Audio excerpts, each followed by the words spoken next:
Good morning, everybody. Hope all of you are okay, all of you are fine. So, every week I'm sending you some assignments, some question answers. I hope all of you are preparing it. You are listening to your parents. Please follow the instructions that I'm giving you in your assignment, in your paper every week. And don't keep the homework pending, okay? Finish it in the time that is given for you to finish, and before scheduled time you will have to finish all the assignments, all the question answers the way you used to do in your class. I hope you are following all my instructions, you are following my links. But in science also I have seen very few viewers. Yesterday I was checking the science links and I saw very few viewers. So that means that you are not following the science links. If you are not following the links, whatever may be the subject, last week also I told you, you will have to suffer.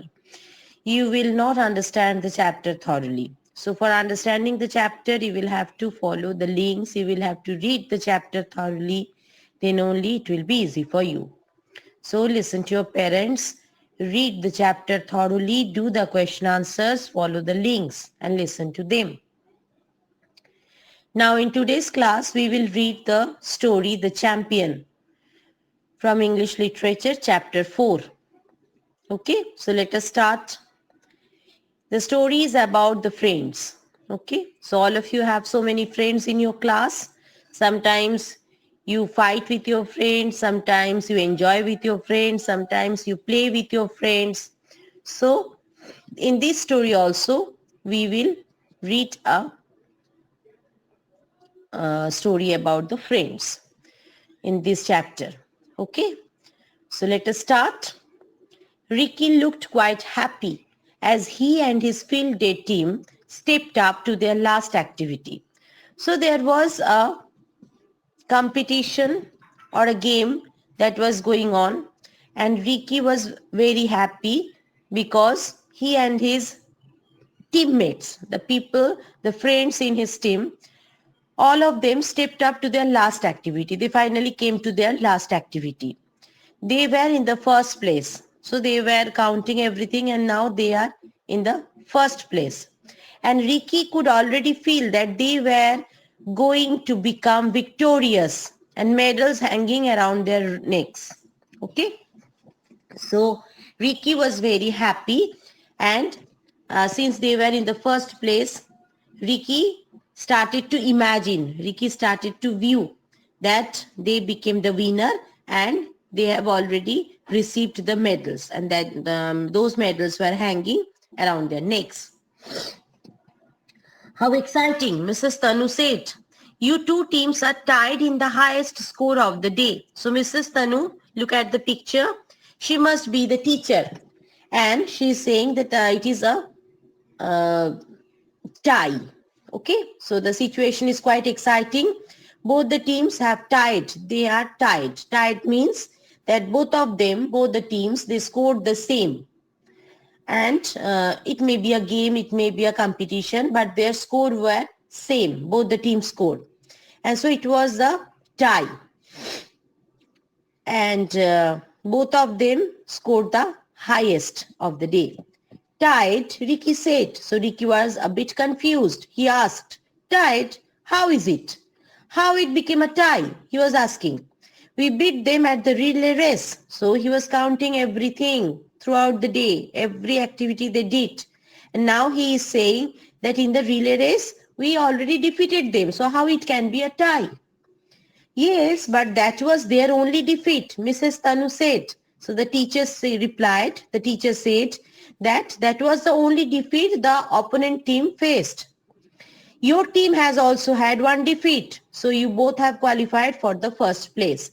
So both the teams, Ricky's team and the opponent team, both of them faced one defeat, and that is why it was a tie. Ricky kept his fingers crossed. What is the meaning of this sentence? Ricky kept his fingers crossed. That is, he was expecting the best. He was still expecting the best. So that was the feeling, okay, let me hope for the best, like that. he did not want to think about the balloon toss. So there was the mess. He did not want to think about the balloon toss. He had been the first one to drop his balloon. Why? He was not thinking about that event, the balloon toss, because he was the first one who made the mess in that game. Okay, so that is why he didn't want to think about that event. This event is a hula hoop challenge, Mrs. Tanu said. So the teacher was saying that the next event that both of the teams were going to participate in was a hula hoop challenge. Mrs. Tanu said, and she handed over a hula hoop to everyone. So hula hoop is a ring. I hope you have seen. It is a ring, and in the game, the participants had to move it around their body in a circular motion. That is the hula hoop, right? So the next event was to move the hula hoop around their body, and who will drop it, he or she will be defeated. Are you supposed to see? I'm going to the next page.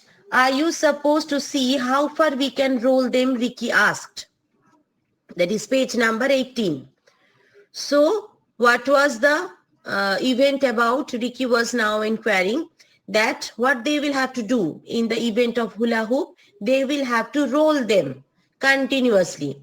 And who will drop the hula hoop, he or she will face the defeat.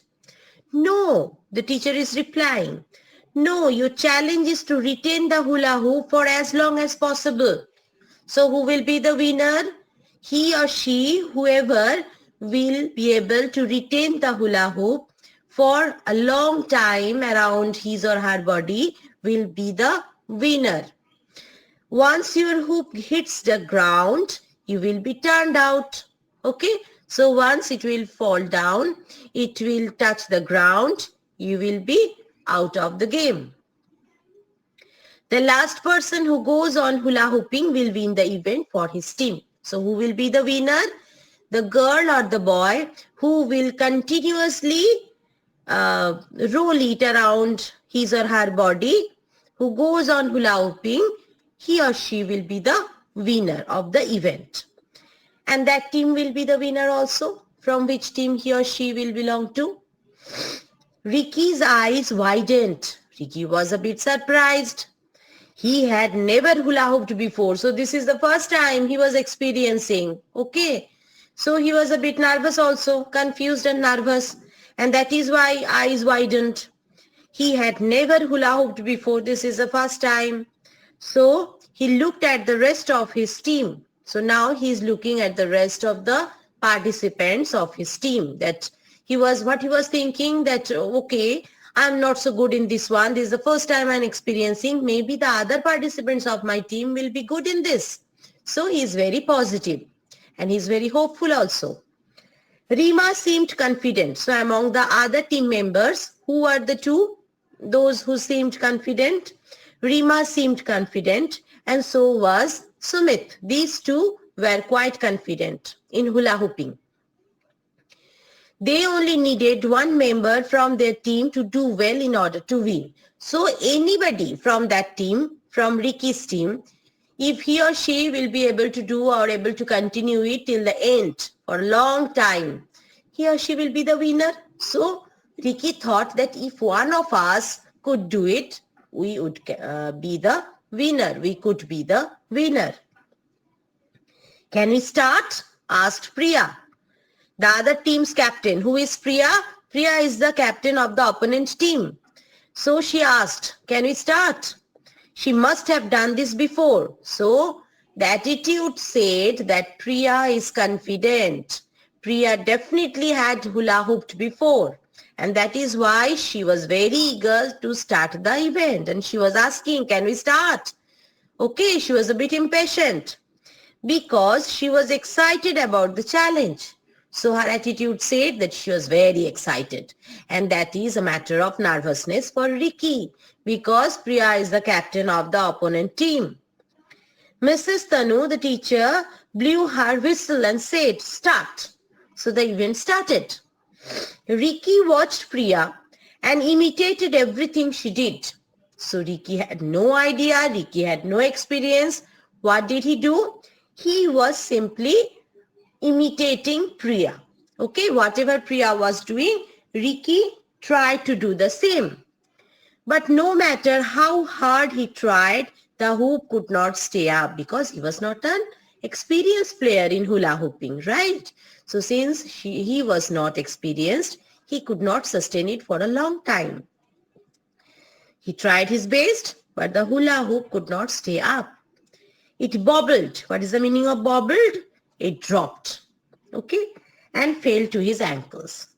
He stepped aside and cheered for Rima and Sumit, who were the only two left to battle against Priya. So these two were the teammates who were giving a tough fight against the opponent team's captain Priya. So Ricky started to cheer them up, both for Rima and for Sumit. Rima sneezed and her hoop toppled to the ground. So bad luck for Rima too. What happened? She sneezed and her hula hoop toppled to the ground. Toppled means fell down to the ground. Ricky grumbled, but he started cheering even louder for Sumit. Ricky became a bit angry. He complained with a murmuring sound. He made a murmuring sound. And in spite of that, he started cheering up for Sumit, and even in a louder voice. Ricky stared at Priya. She looked so relaxed as the hoop swirled around her steadily. As the hoop was moving around her body very steadily, Priya was very relaxed.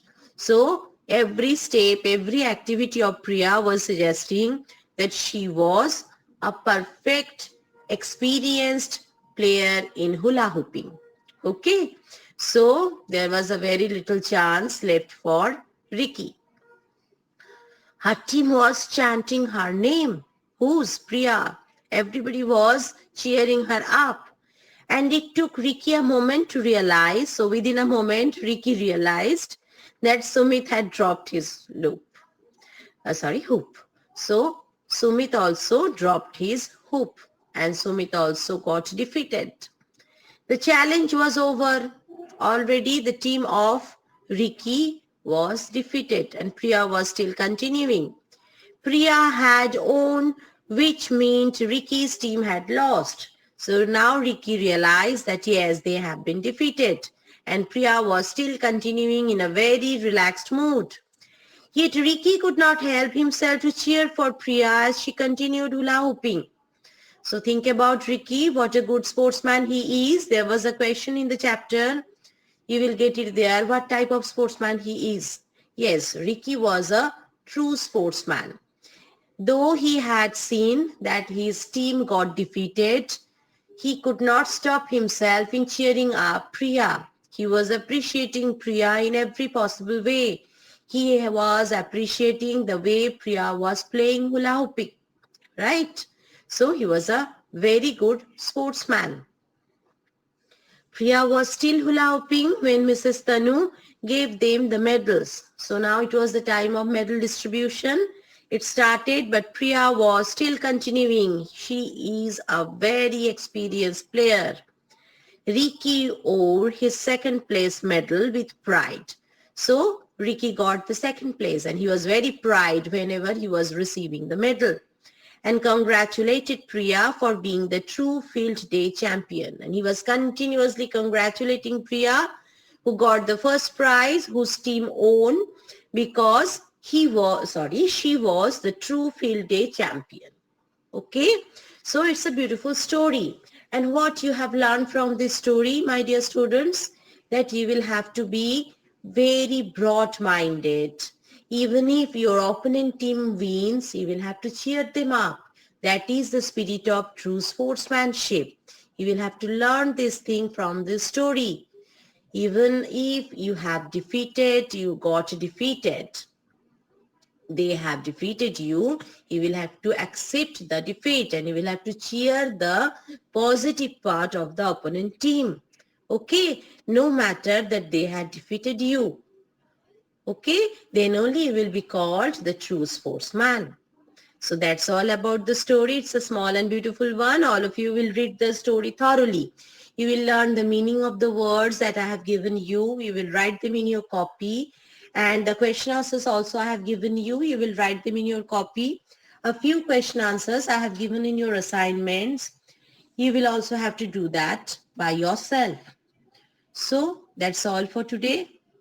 Thank you and keep well. Take care.